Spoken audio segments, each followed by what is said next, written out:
But what I look for are companies that have some hidden jewel. And that served our purposes. We find a company with hidden jewels that are either not well managed or the boards are rubber stamping too much debt or whatever. And we get it on those boards. And eventually, sometimes you have to replace the CEO. And a lot of these companies are doing well. So you take CVI, our refinery. Our refinery, I mean, it took years, but it's now actually functioning greatly because we have spent quite a bit of capital in it over the years. We had to save it for going bankrupt. The government, in their great wisdom, with ESG, made refineries very difficult to make a profit. So a large number of small refineries went out of business. And I won't go into the details, but they penalize refineries and they tell them they don't want them.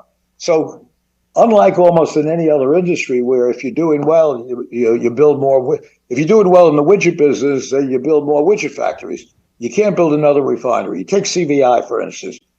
The refineries we have to replace would be, $10, $12 billion, I believe. You can't put a number on it because you really can't build another one in this country. So you can't have that competitive element coming in. A lot of refineries went out of business. A lot of the large refineries, or the big companies, listened to the government telling you how terrible refineries were and stopped building them up. So today, what they call the crack spread has widened tremendously. The diesel crack, for instance, has gone up as high as $75 or $80, and that just means it used to be, $20, $25. So obviously, our EBITDA has, for 3 quarters, has gone up to $800 million, I believe, or close to $1 billion.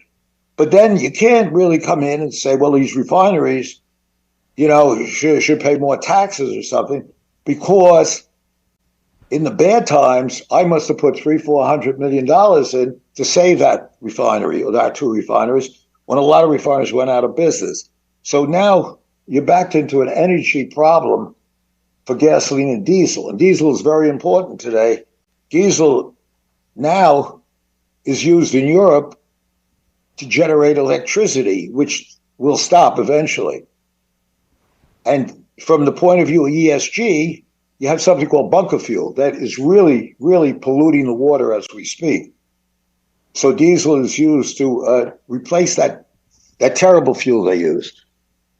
And then our refinery, Wynnewood and Coffeyville, the 2 refineries, we're able to produce fertilizer or help to produce fertilizer. So we don't need, with fertilizer, you need ammonia. You need gas to make the ammonia, NH3.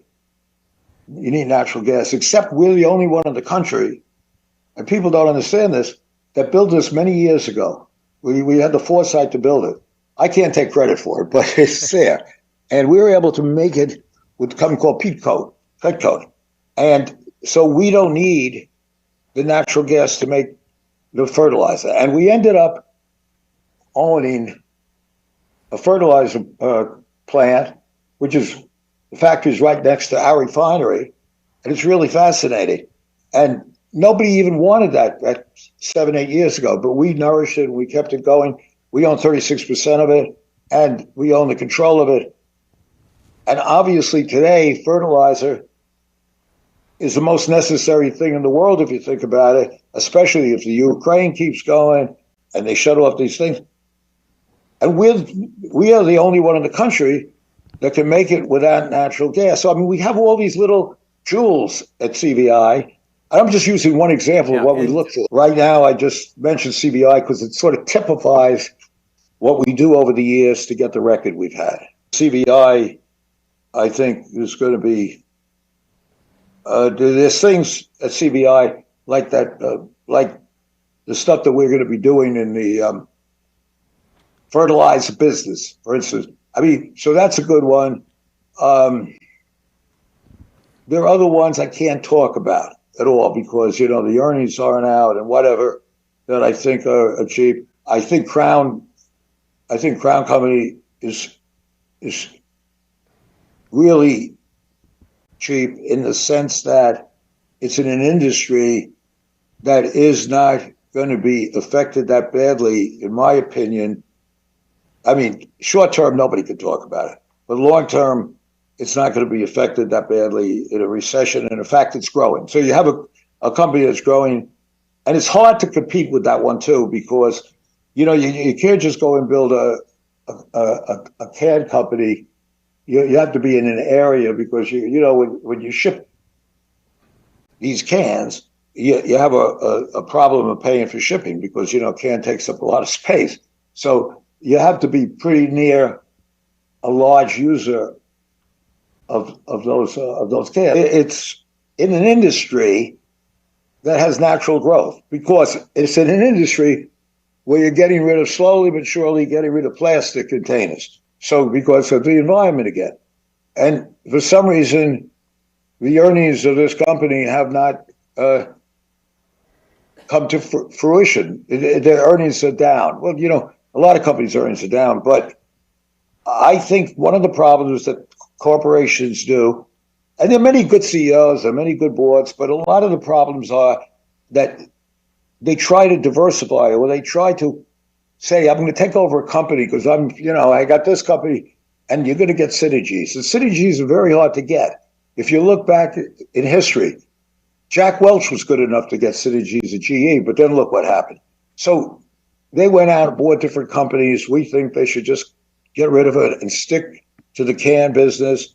I think there's a lot of things that you can do in that company. They're not badly run, but I think that that many of this, but this whole business of diversifying has hurt their earnings, hurt their multiple, and eventually that company should flourish just by the nature of the business they're in. I talked to the CEO today. We'd like representation on the board, as we always try to get. We may get it, we may not. We may have a proxy fight, we may not. We haven't decided yet.